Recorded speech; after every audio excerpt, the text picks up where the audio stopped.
So welcome everyone. Thank you so much for coming. It's so heartwarming to see familiar faces, and yes, it's great to see unfamiliar faces too. It's lovely to have you all here. Um, I'm Shravani, and I am an ex-Googler.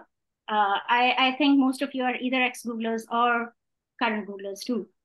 And currently, I work marketing and communications with an edtech firm called CloudX Lab. It's really good to reconnect with the Xoogler community. I just moved to Canada, and like I was telling a few minutes back, I'm literally having cold feet. Not right now, like for the past few months, because it's very cold here in Canada for me. So yeah, it's good to reconnect with the community here. And thanks to Chris, who is not here, and Kushagra, who is also not here. Nithwin can convey my thanks to them, or maybe I can write back to them. They helped me set this up, and they helped me do this event. So thank you so much for everyone for coming in. Thanks also to three powerful women here. We have who are our panelists today. We have Julian, Sarah. Julian, hi. Hello, everyone. Nice we have Laura Bergheim. Laura, hi. Hello. And we have Anita Mercy. Hi, Anita. So yeah, well, why don't we start off with introductions from any one of you who wants to go first? I guess I can go first. Hi, I'm Laura. I graduated from Google in 2010 after 5 years on the OSO editorial team, the old OS editorial team. Sheryl Sandberg was my manager when I joined in 2005. And I was one of Google's first content strategists. When I left in 2010, I founded Wordsmithy. We're now heading into our 14th year in operation. Google is one of our biggest clients. So we do a lot of work with Google. It's very incestuous. Many of our colleagues from Google come and join us when they're done, but we focus mainly on content marketing, but also some design work as well. And yes, we're using a lot of AI at this point too. Super. Thank you so much. Thank you so much. 2005 to 2010 in Google, right? That's exactly the same time that I was there in Google. Okay. I started August 15th, 2005, and I left on May 10th, 2010. So for me, March to June. So yeah. It's funny how we know well to the day. It's sad, but funny at the same time. Still having the nightmares about getting locked out because my badge doesn't work. It's a thing. Okay. And it's been a long time. Julian or Anita, who wants to go next? Feel free. I can go. I think I've never been to the old Google as such. I was part of Google from 2021 to 2023. That's like 2 years. So it's pretty recent. It's been during that AI phase when everything was being on. We were developing it right then and there. It was a part of Google Cloud. So before this, I was part of a lot of startups. So Google was my first very big company, but I've always been in startup mode. And currently I'm working with TELUS, which is, again, a Canadian company. So Stravi knows about that. Here we are. Strangely, it's not a telecom company only. It has a lot of AI and a lot of technology inside. It's also into healthcare and agriculture.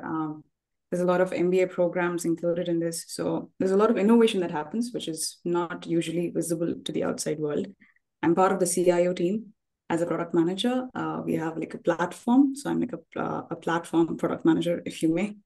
And we're trying to make sure that every other team inside TELUS is empowered and enabled to build their own AI products. And we also have our own AI products that kind of is being used by almost 100,000 employees the day we launch. So anything that I build I was an engineer before, so anything that we develop with our team is immediately launched to 100,000 people. And it's crazy how we get the feedback and very fun times to be working at. I love the work. Wow. So the impact is massive, is what I would just sum it up. Yeah, great. Thank you so much, Julian. How about you, Anita?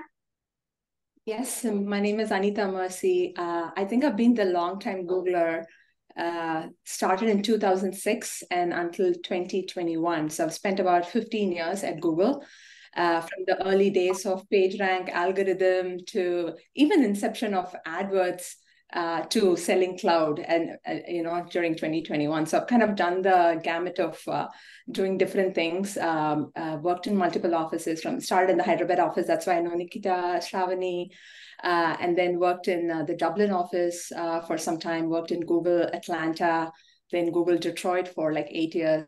And Google New York. So I've kind of done different roles. The latest role then I in 2021 was I was managing data, marketing, tech, and sales teams for the Fortune Global 50 clients, which is called the top advertiser portfolio. So it's an interesting time working at Google, but pretty much like working for the Fortune 50 companies, and especially in selling MarTech. So it was an interesting time period. The latest 2 years I've worked at Meta. I was a director at the global agency clients and categorized organization team and the automotive portfolio. So that's the portfolio I managed. And now, as of just a few weeks ago, I'm the chief technology officer and the co-founder for a company called Noosh.ai. Noosh.ai, the company's sweet spot is harnessing Gen AI to power marketing, which means from strategy to content creation to campaign management and analytics.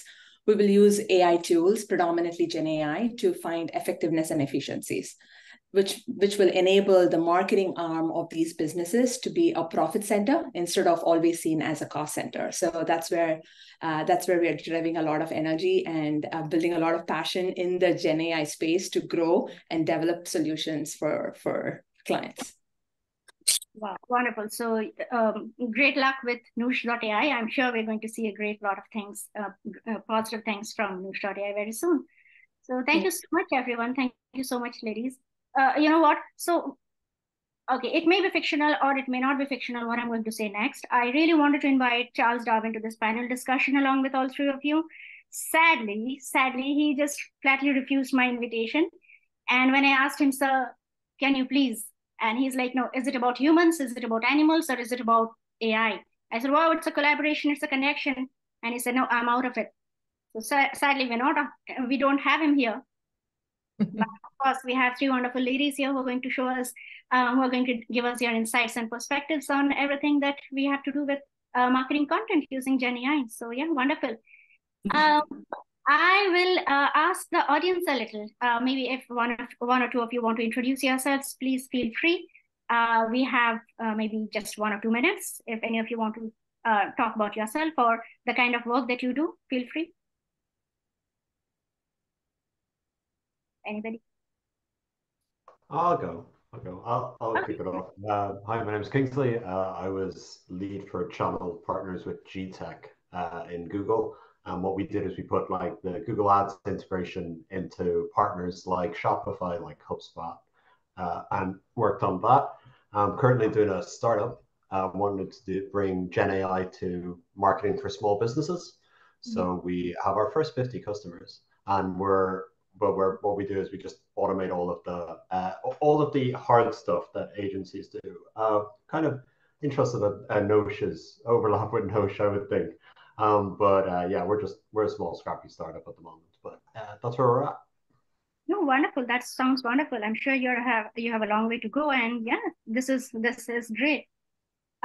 So just to get an idea of the kind of work that we are doing in terms of marketing content, if anyone from the group here, if anyone from the audience or from you here, if you can tell us the kind of tools, AI tools that you have used for generating marketing content, because that is our prime focus here, it'll be great. You can write in the chat or you can just speak up, whatever works for you. You can take your time while we move on, and the chat is always open for you.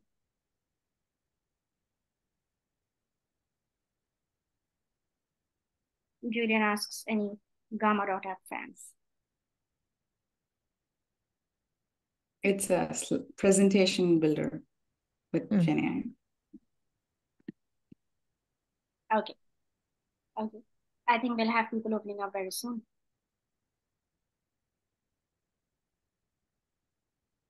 Rich.com. Okay, great. Okay, keep them coming, guys, while we move on. We have quite a few questions to discuss. So like, as you all know, the zeitgeist of the time is the sweeping use of AI tools, right? So it's not just in marketing, we're using AI for every part of our life. In fact, there was one time when I thought I should change my name to Shravani.ai, but my dad, he threatened to disown me. So I thought, no, let me back off. And let's just focus on the work that AI is doing. So yeah, right now in marketing, AI is doing almost everything that we used to do manually, whether it's predictive analysis, whether it's generating insights, whether it's generating content, or chatbots, we're doing almost everything. And so we're doing it at scale, we're doing it efficiently, we're doing it with productivity. Now, it is a strange time of a great collaboration. The thing that we want to ensure is how are we doing this collaboration and what is our role at this intersection? It is really crucial to understand because we are at the helm of it. It's not like AI is ruling us right now. We are collaborating with it. It is a great tool that we are using to move ahead. So how is this collaboration happening? And what is our role, our pivotal role in ensuring that the human touch still remains in the content that we're generating? And though AI in marketing is a vast aspect, today the focus of our discussion is mainly on AI generated content, whether it's blogs or whether it's media of any other format. So the content transformation that we have had recently from November 22, I believe, is when ChatGPT came in and disrupted our lives, right? Now I have ChatGPT lying in my fridge every single time. I open the fridge and it's there. I'm like, whoa, lady, what are you doing there? And she's like, whoa, you are changing my temperature all the time. And so, ChatGPT lives everywhere. And Stable Diffusion, for example, or any of the other tools that you talk of lately, for example, it lives everywhere. So yeah, the crucial point why we have gathered here today is to figure out what is our role. How do we maintain the human touch? How do we keep our brand identity in focus? And how are we shaping the narrative? So to start off with, what I'll do is I'll have Julian talk about a little about how ChatGPT, for example, generates a body of text for us. When we give it a prompt, how does it actually tell us the answer? How does it actually give us the answer to our question? So Julian, over to you. If you can give us in simple words, that would be great. Sure. So just to start off, ChatGPT is like a UI interface, and what it is powered by is called LLMs, is what is called LLMs, and we have GPT 3.5 or GPT-4 as it is mentioned in the chat, is what is powering these UI interfaces. And since it's available as an API, we can integrate that into any interface that you may prefer to. And the way LLMs work is in a very, like, the only key takeaway would be that you can learn about it as a random next word predictor.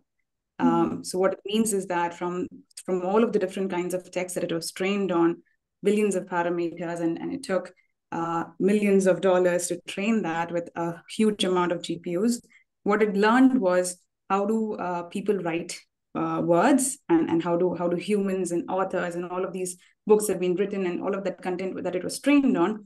It got an understanding of how words should be placed together. So when you say today is a sunny, it could be day or night, sunny day. So it would present it with the help of some probabilities, and all of those different probabilities would be ranked, and then based on the context that you've given, based on your questions, it can perform like a question answer system. What we need to understand is that GPT 3.5 or any of the LLMs that are out there, there's Llama, there's Claude from Anthropic, there's Palm from Google, and all of these different models, they have their own things, their own training data that it's trained on, which might be different or which might be pretty similar. And so the way these things have been written, and there's also from OpenAI, you have Codex, which actually helps you generate code snippets based on your prompts. There's DALL-E that helps you generate images based on prompts. So they can behave like a question answering system. They're very people-pleasing models. So it always try to pretend like it knows the answer. It'll come up with n number of novel and never seen before content, be it media that's in any of those formats. It's multi-modal. It can be audio, videos, and it could be images. So text and all of these different formats of data can be generated. And it's all thanks to the T in GPT, that stands for transformer, which came out, if you've read I'm sure all of you have read the paper by Nikki Parmer, Attention is All You Need, and a bunch of other co-authors. So that transformer is what added in to that missing piece. Like it's like a missing piece of a jigsaw puzzle that came into reinforcement learning. That we had machine learning models, we had AI models, and then finally we got this judgment piece. So if you were to ask questions like, would it rain tomorrow? We have pretty much accurate models out there that say, yeah, it might rain tomorrow. But if you flip the question and ask, should I bring an umbrella tomorrow? The model has to understand who I am, what kind of clothes I would wear, where do I have to go, and those kind of questions. And it adds a judgment piece of the layer. That's called human reinforcement with human feedback. So there's a lot of human inside these models that's been added with the feedback element to it. And even when DALL-E generates an image, a very never before seen image, the way it was evaluated is not by mean square or any of those accuracy parameters. Humans were asked to evaluate, how does this look like? And humans are very much in the loop, like how Ramya was saying. And the way it learns is that it has seen a lot of these images, like say bike riding. And if your prompt is saying generate an image of a cat riding a bike, it has learned how a cat looks like sitting and moving. It has learned how a bike looks like when it is being ridden upon, and it connects the dots. It transfers whatever it learned from one image, and it learns what it has learned from the other image, and then it produces an entirely new thing that is like a cute image of a cat riding a bike, which is really funny to see. And all of these transformers, the way they've been built, it keeps changing. With DALL-E 2, there was a lot of prompt engineering that you had to learn, but with DALL-E 3, all of that has been abstracted away as well. Because when you say a cat riding a bike, it behind the scenes writes a paragraph for you to generate a beautiful image. I've seen that in action, and there's a lot of ease that has come into our lives with these different models.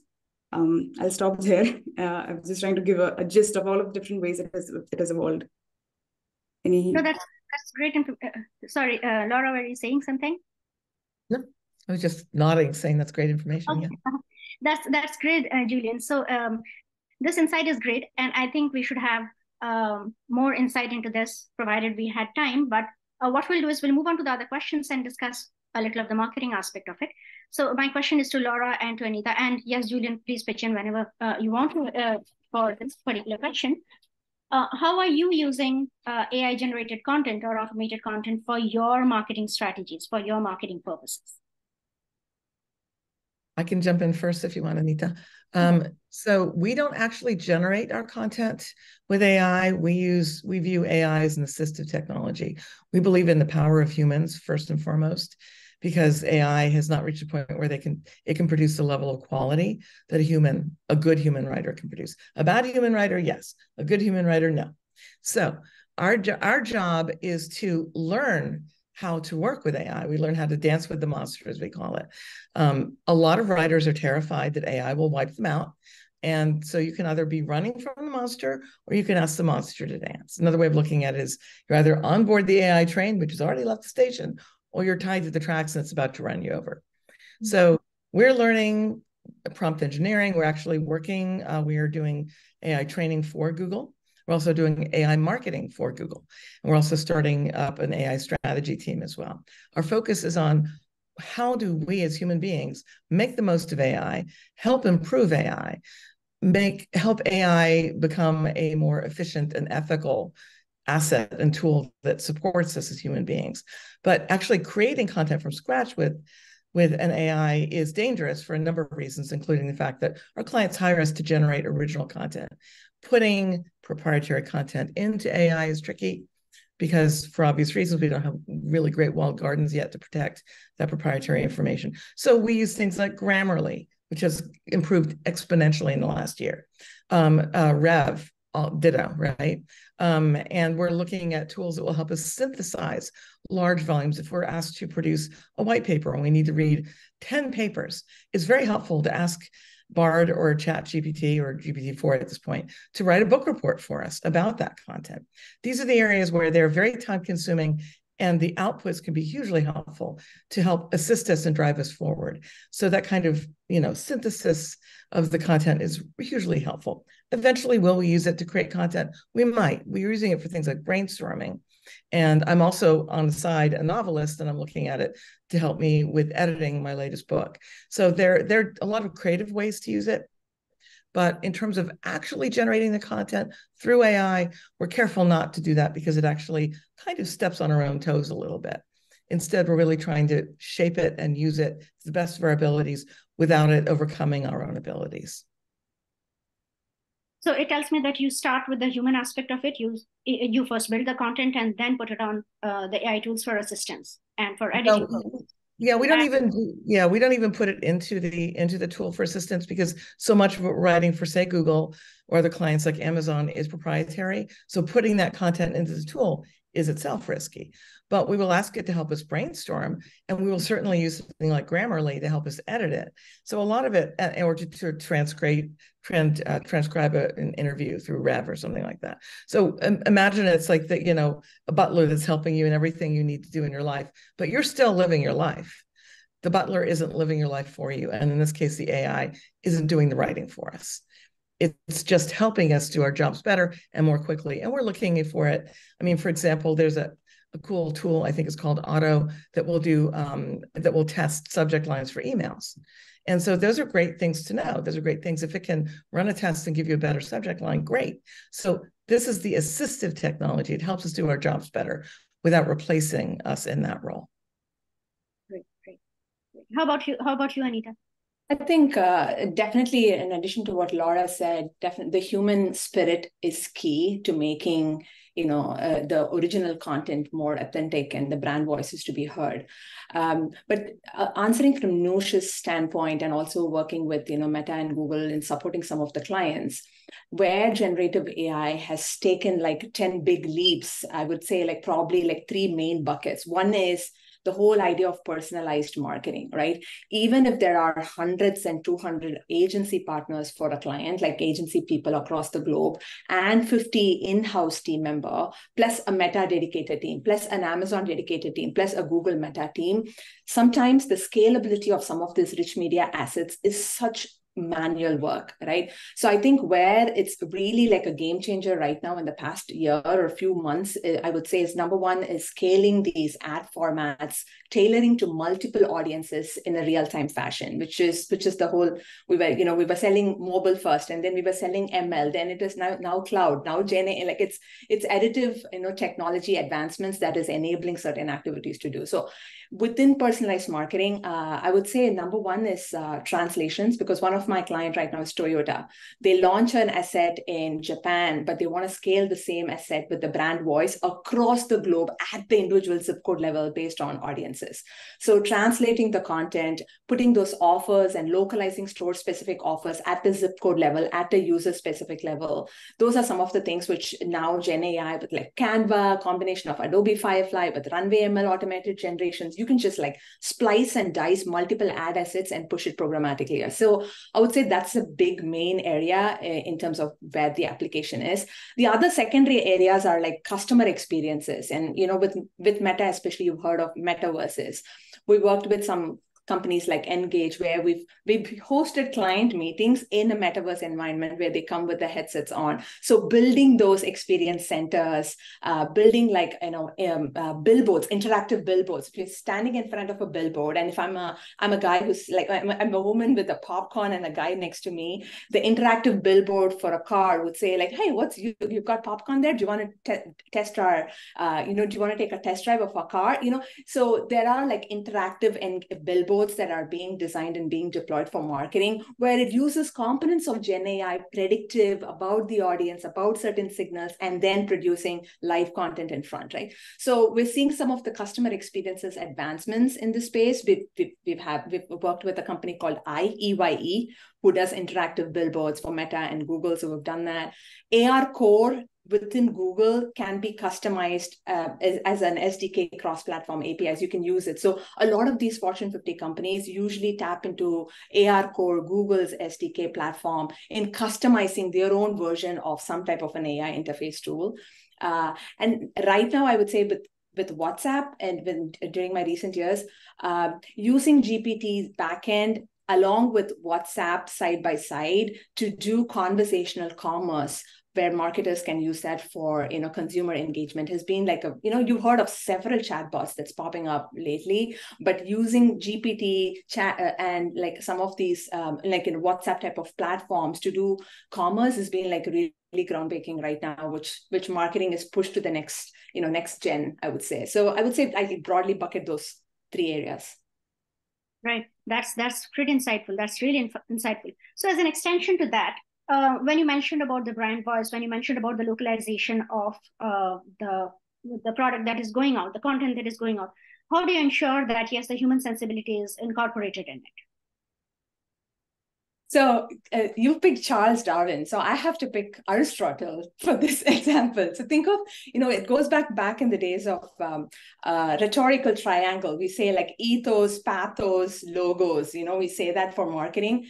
Right now, the element of logos is predominantly logic, right? Ethos is credibility building. And pathos is more the emotional driven ones. And there have been studies, being in 20 years in the space of martech, I could say like studies have clearly shown that emotional campaigns outperform rational campaigns by almost 2 to 1.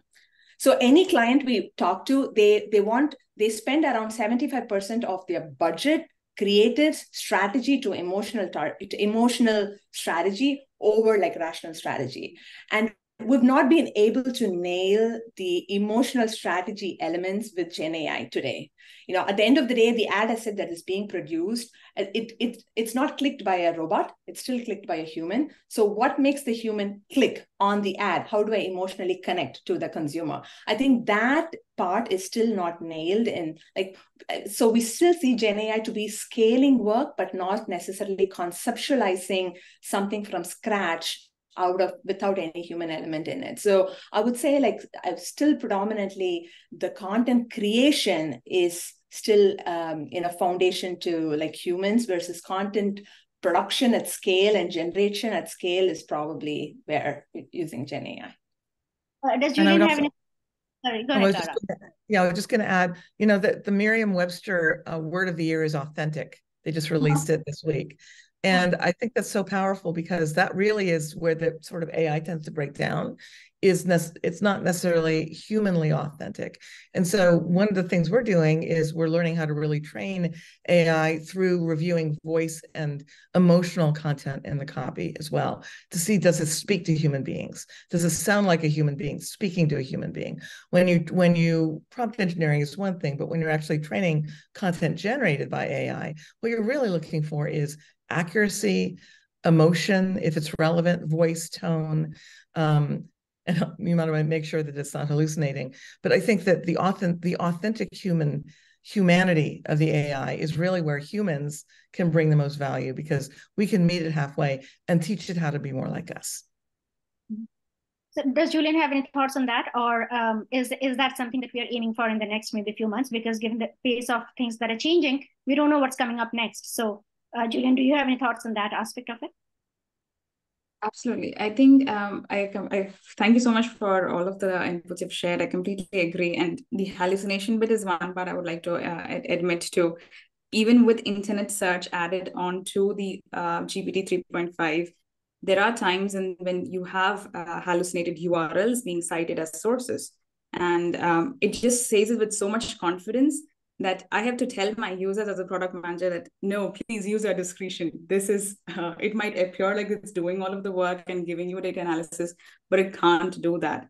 Like LLMs don't have coding or math abilities. We have to add a calculator on top and another layer of math on top. It'll pretend that it is doing everything because of how sycophantic it is, but that's not the case when it comes to actually using the results that have come out of it.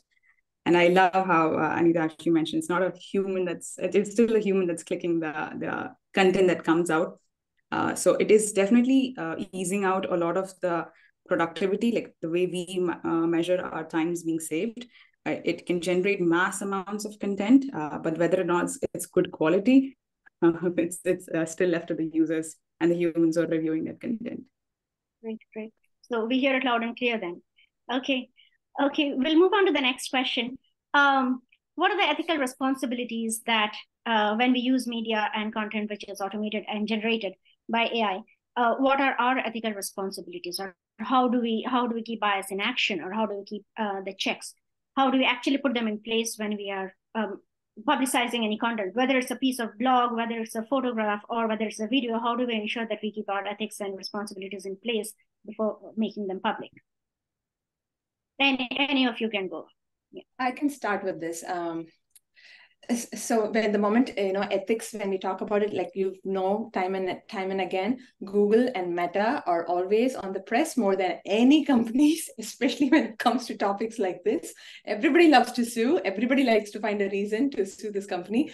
So, and I think this is the hardest muscle probably I've developed over the past few years. And with Noosh, first of all, ethical, I think there's personal ethics first and then professional ethics. Personal ethics, clients come to us for a differentiated content because they want to be successful. We can't rinse and repeat the same thing over and over again. And like Laura said, like, there's authentic content that we need to, like, authentic strategy that we need to give them for them to be successful. Only if they are successful, we can be successful, right?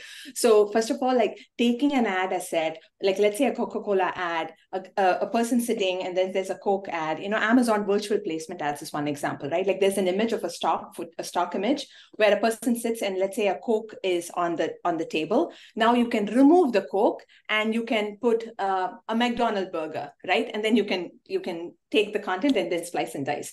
So right now there's a lot of criticism about even the virtual placement ads that Amazon has recently released. While it's super good for really small businesses to do it at scale where they don't have enough money for content production and things like that, but it makes sense, and they are taking a chance of getting marketing out the door over how authentic it is. It's their decision. But some of the big medium to large advertisers, like, really, they can't take that bet.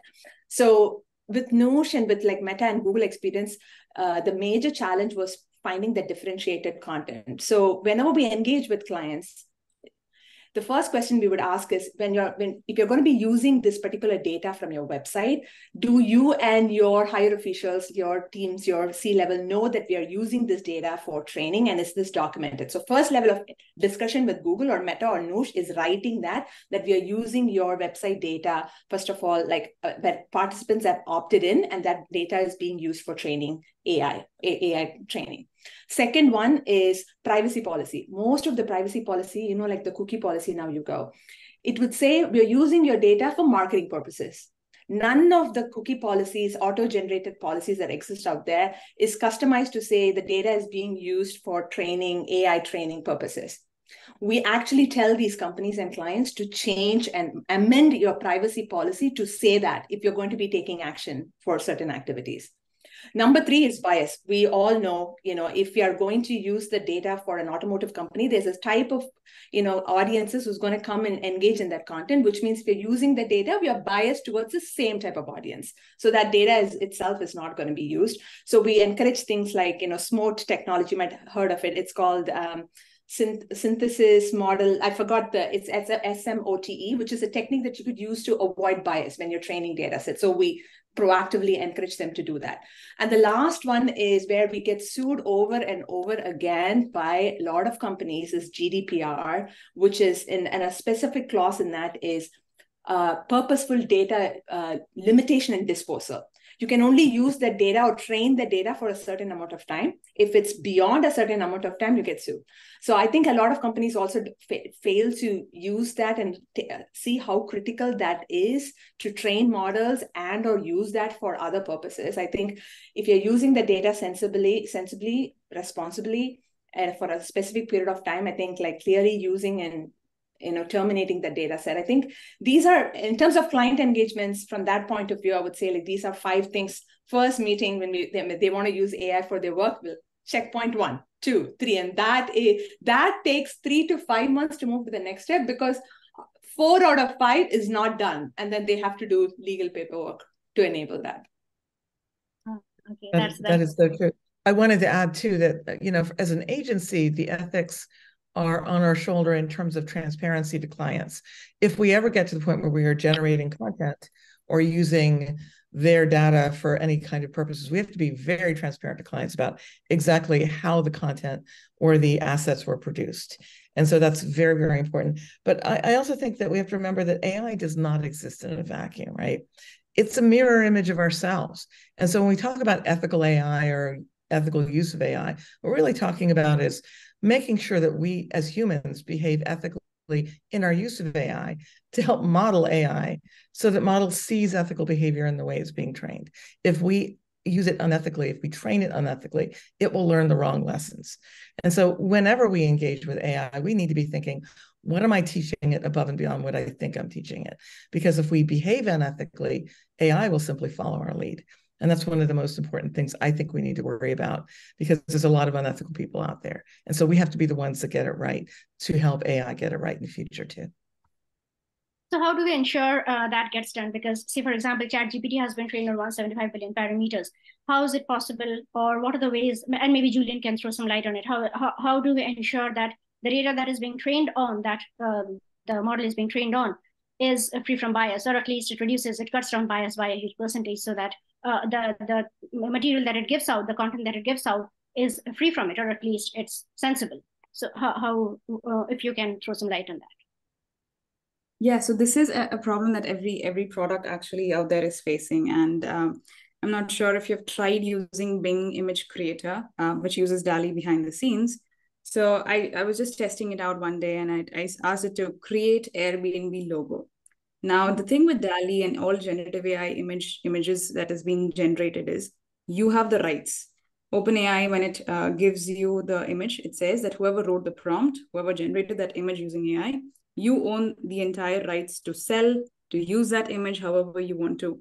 And there is completely no legal issues. But that's also an evolving space. Like if I were to go ahead and say, create Airbnb logo, I was expecting a logo to come back, and I can maybe go ahead and create my own company with that logo. But what Bing did instead was, it tried to generate, and then after some time it just said that I'm unable to create this, but here are the Google image searches, or Getty, like whatever image results that are there existing already, because it did not want to end up having that conflict of by generating a logo that has been trademarked by the company itself. So if you have these guardrails in place, if you're able to search the internet in addition to generate images, so we have a platform that has an API that says, search the internet first. By default, always search the internet, so that you're not trained on really old data like 2 years ago. It's current, and it knows, okay, this is what the current state of affairs is. If you're not allowed to do a certain set of things that is being asked for, don't do it. Set those guardrails in place. And it is programmatically possible to create these wrappers, create these layers of check that you can do before you send out a result from your platform or your product. With respect to the GDPR element, I did meet a person from Amazon last week. And what he mentioned was, a lot of rules and laws of different countries now state that you can't use a customer's data for anything outside of a team. Like if you took it for, say, Home or Alexa, then you can only use it for Alexa's team. Like another like the bookstore or the Amazon warehouse folks can't go ahead and use the data that was collected by Alexa. So engineers have to get creative. You have to find out better ways to have different kinds of features in your machine learning models that will help you generate that customer profile that helps you do better recommendation inside the Amazon e-commerce website. So it's just like, again, like here is not taking away anybody's job. It's just more work, but more sensible. And you got to be present, and you got to understand that, oh, I'm building a query builder, then I need to ask the questions. All developers out there need to ask the questions on why you're doing this, and make sure that you understand the bigger picture and see how it comes out at the end of the pipeline. With the time to live, is especially like we've done something like every time a person uploads an image or a PDF to our platform to ask a question. That's everybody's favorite thing to do with generative AI. Nobody wants to read books anymore. Summarize this book for me. So if it's financial data, like say my chief financial officer is putting up some data, we don't keep that data within our vector databases for longer than 12 hours so that nobody else gets access to it. You need to have those time to live. These are basic things that any software engineering product knows it should have. It still applies to generative AI products. There's nothing that's changed. You still need to have those diverse set of people. Like we literally have an ethicist in our team who helps us set these guidelines in place, set these guardrails in place that'll help us say like, okay, we can't just, attach data governance, privacy and all after the product has been built. It has to be there right from the start. Get all of these diverse members on your team. Make sure you're building it the right way. And then keep shipping it and then getting feedback on how this is. There are people who come back and said, your alt text does not really give us information. You generated an image. So Midjourney on Twitter did this, and I really liked how they did it, was the alt text within that image actually has the entire prompt. So if it's like a minimalistic bike rider, so it has the entire text that was used. And even with DALL-E in Bing, if you download it, it has the entire prompt that was used to actually generate it. So keeping in mind accessibility, keeping in mind ethics, and all of these things, like when you generate an image of a woman coding, the woman is always sad. I don't know. I was really happy coding. Like these are biases. These are things that it was trained on. It sees, this is how the world is, but maybe you need to make sure that you are adding more kind of data or write more books. Like I ask, who is Julian Joseph? It's a man always. There is no data for a woman with my name. So maybe we need to create more content on one side and make sure that our models are trained on all of those different kinds of content as well. So it's a learning process. We'll get there. Right, it's constantly evolving, and I think it goes back to the previous point that we were discussing, that there's always a human who has to ensure that what goes out into the public space is something that is discerned well, and then it is let out into the world. So yeah, okay, great. That is great information. And I have one more question that we'll discuss. How are we doing on time? We have 15 minutes. Okay, we'll try to wrap it up in 10 minutes, and then we'll leave the floor open for some questions. Okay. So given that there's so much of dynamism that's going on, given that there's so much of changes that are happening, we don't know what's happening next week or the week after, or if there's some other tool, or if there's another model coming up. How do we ensure that we stay relevant as marketeers who are still into the domain of creating value for our clients? How do we ensure that we facilitate the learning that we need to collaborate more meaningfully with AI? So what are your thoughts on those? Anyone? Okay, I would say, for me anyway, and for my team, the key is focusing on the foundational elements. Always know the big changes and how they're impacting the smaller changes. So rather than learning every new app that's coming out, understand all of the underpinning changes and what's happening with what's coming out with GPT-5. How is that going to be different from 4 and from 3 for that matter? We were, back in 2020, we were building a walled garden with the original ChatGPT just to figure out how to use it and how to play with it. And we were having great fun with it. But for us, this is such a moving target. This is an earthquake that will never stop shaking. So for example, as I teach as I'm working with my team and asking them to take GPT or foundational generative AI training, I'm saying, focus on the most recently published content and courses, but also make sure that it's more foundational and less of the moment, because the moment changes moment by moment by moment, and it's virtually impossible for any human brain to keep up with it. Also, ask AI to tell you what the latest changes are. It can keep you in the loop, right? So using it as a training mechanism to keep you on top of the latest changes. But if you try to absorb everything that's changing all the time, that is the path to madness. Focus on the foundations, learn how those impact major shifts, and then try to stay ahead as those shifts impact your market. Great, thanks. Anita, Julian, what do you have to say about that? Laura picked on the two things. I agree with her 100%. I think understanding the foundation and knowing when to flex and evolve constantly is always going to be there. I studied information technology, worked with data. I've worked with data all my life, Google and Meta, but still am I an expert in prompt engineering? No. Do I know Gen AI like in and out? No. Like, have I conquered LLM? No, because it's constantly going to be a moving, it's constantly going to be evolving. Even I think I was telling Shravani and Laura last week, Noosh, the original, we have an MVP of a product to build for Noosh, but you won't believe me. And this is like startup entrepreneur talk. Few weeks later, the MVP scope was already launched in some capacity by a few other companies, or GPT itself has the capability. And then that's questioning our own product. Like, are we going to quickly become redundant by the time we have an idea, somebody has already built it? That's how fast it's moving pace.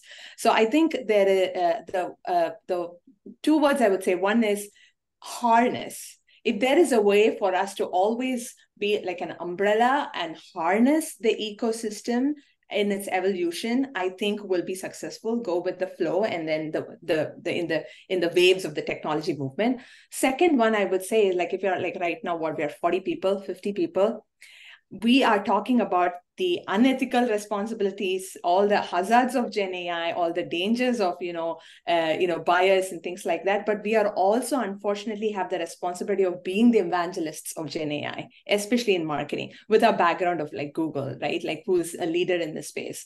So I think even though like this is a safe space, and we're talking about all of this with clients.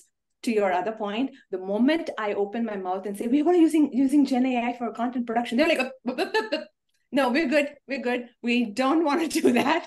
It's a turnoff for a lot of companies at this point when they hear the word Gen AI or when we're doing anything with that, right? Because of the accuracy issues, because of, it's not ready yet.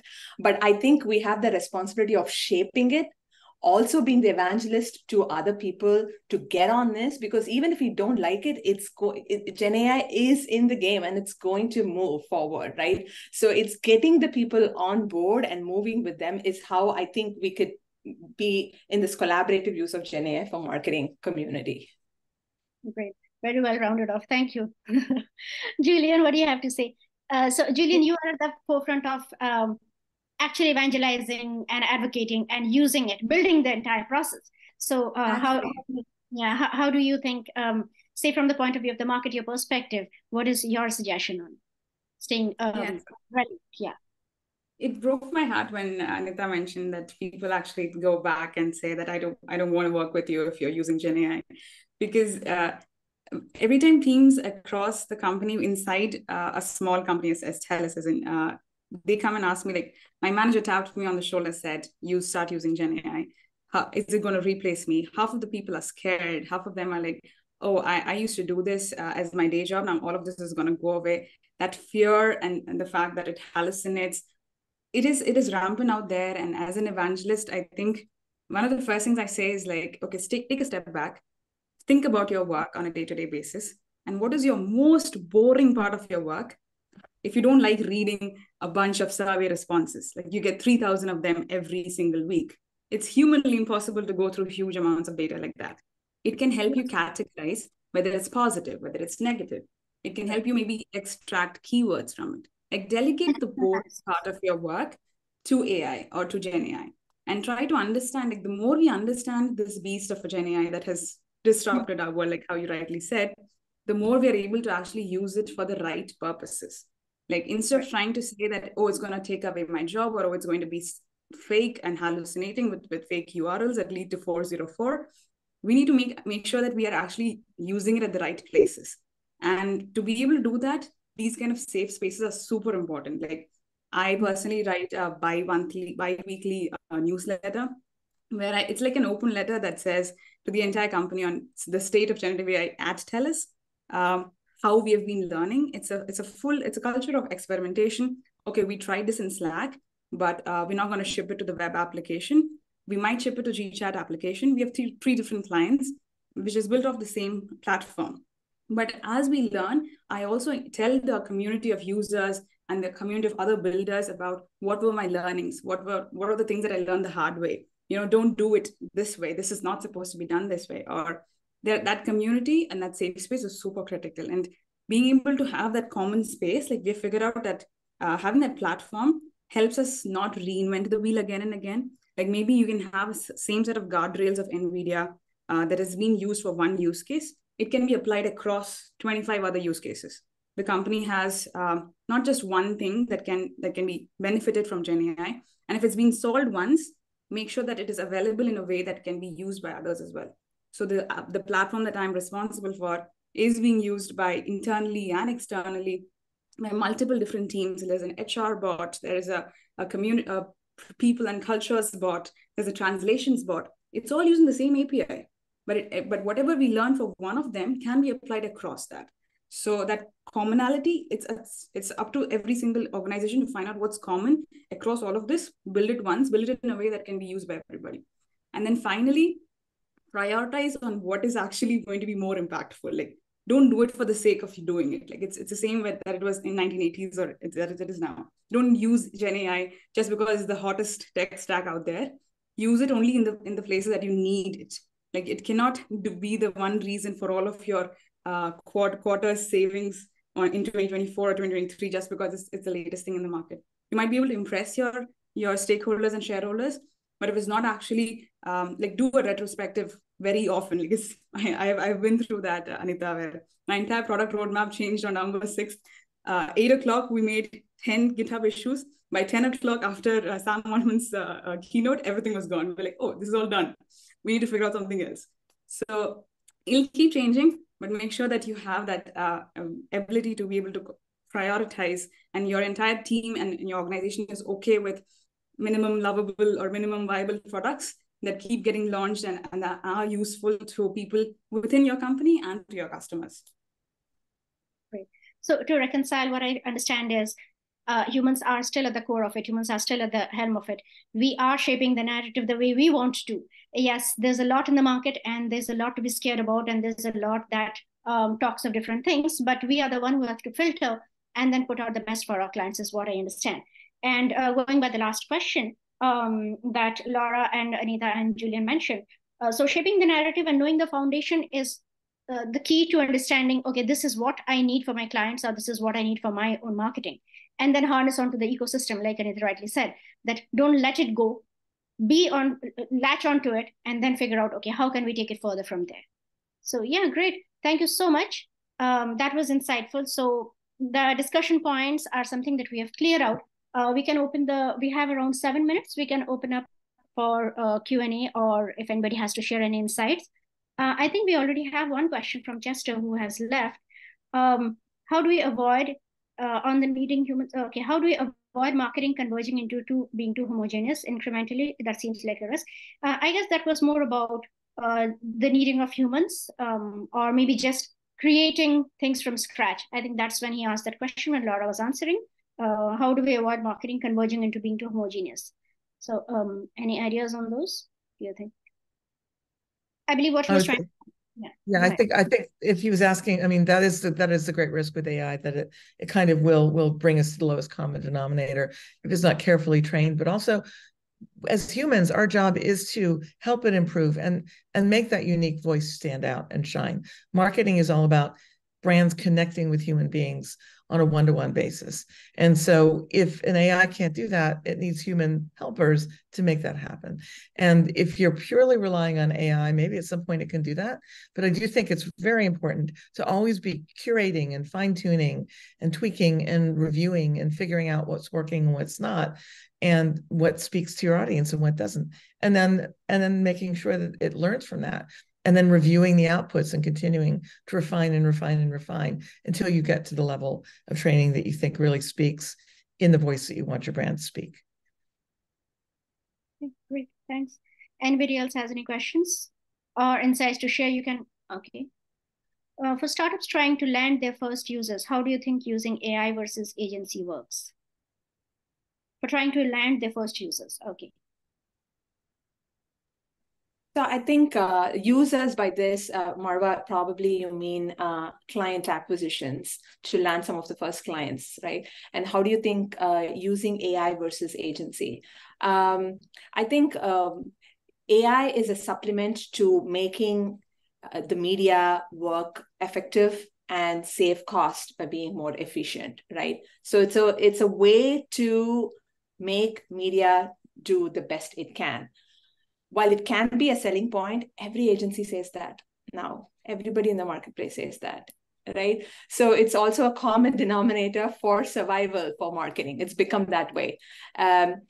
However, if there is an ability to problem solve creatively, not by a core proprietary technology only, but by using any technology to solve and come up with a solution for the challenge, I think they embrace it. So talking to the first set of clients in their language of what their business problems are that we could solve. It doesn't mean if you're using AI or not, but how we solve is up to us. But showing the potential of we can solve is how we can land the first set of clients, I think. Great. Will has a question. Learning from past experience of companies knowing, denying, hesitating, and finally adopting new trends from tech innovations, what do you see as the common reasons for their resistance and how can it be resolved? I think in one thing I've noticed is that whenever we go to these conferences where there are different kind of companies telling us, we are banned from using GPT, we are banned from using ChatGPT for our day-to-day work.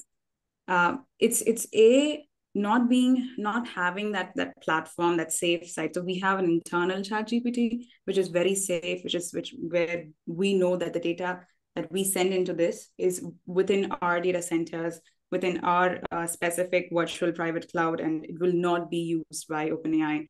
We don't do business with OpenAI. We do business with Azure OpenAI, which means we have MSAs intact with Microsoft. So when it comes to those initial set of, whenever these new technologies come into the picture, a company has to be ready and has to make it easy for the people to start using this with the right guardrails in place. And I think that initial hesitation is only because, the alarm started ringing and everybody was either sued or shouted at for having done that kind of a mistake in the very early stages.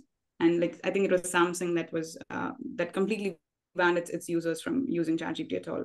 That's because of the lack of a better alternative to do this. I would also add that I think resistance in general, the technology comes from fear, obviously, and also because the more earth-shattering the technology, the harder it is for us to comprehend the true nature of the way it might change our lives. Look at how long it took for everyone I was working on the web in the 80s, before that there was even, the really dates me, but before there was even, a GUI interface. But it took another 15 years before everyone else was on there. And so you have to really get people comfortable with it. They have to see the value in it. They have to realize that it's not here to destroy them.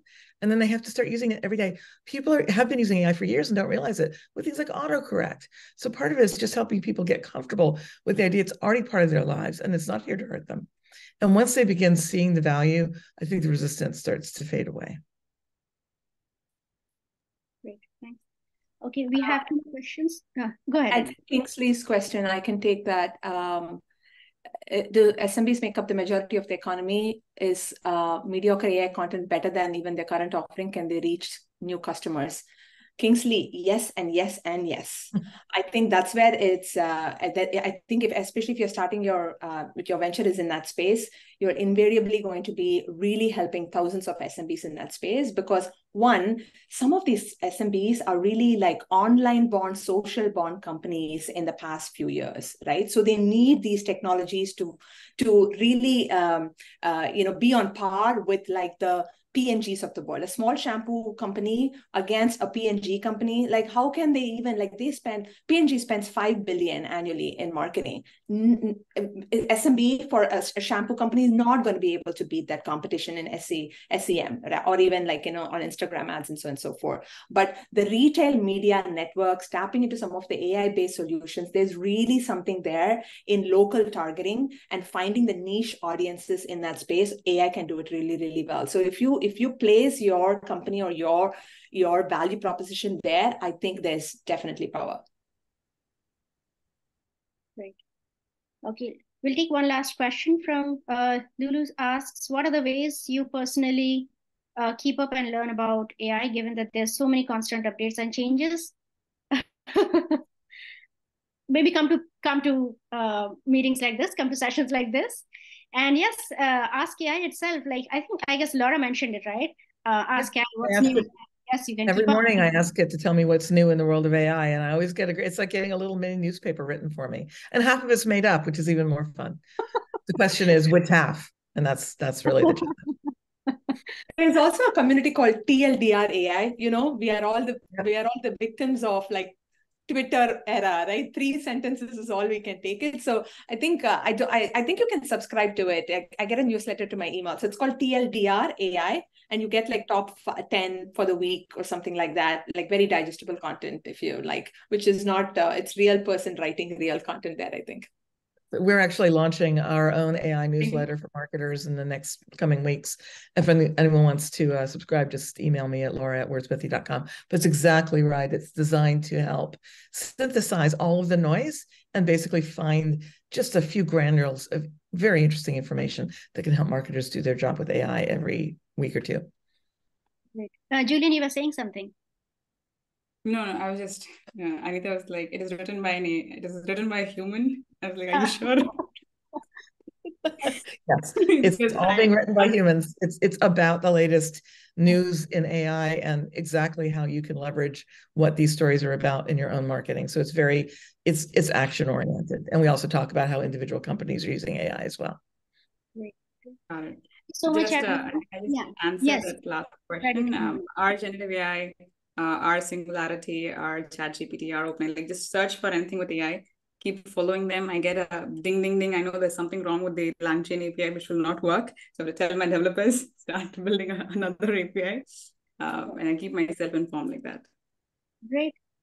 Thank you so much. It was a lovely session. And maybe we can share our LinkedIn profiles or on the chat. And if anybody wants to connect, feel free. So look mine up. Mine would be, okay, I don't remember mine. Okay, I guess you can just search my names, right? Yeah, I don't remember mine. So cool.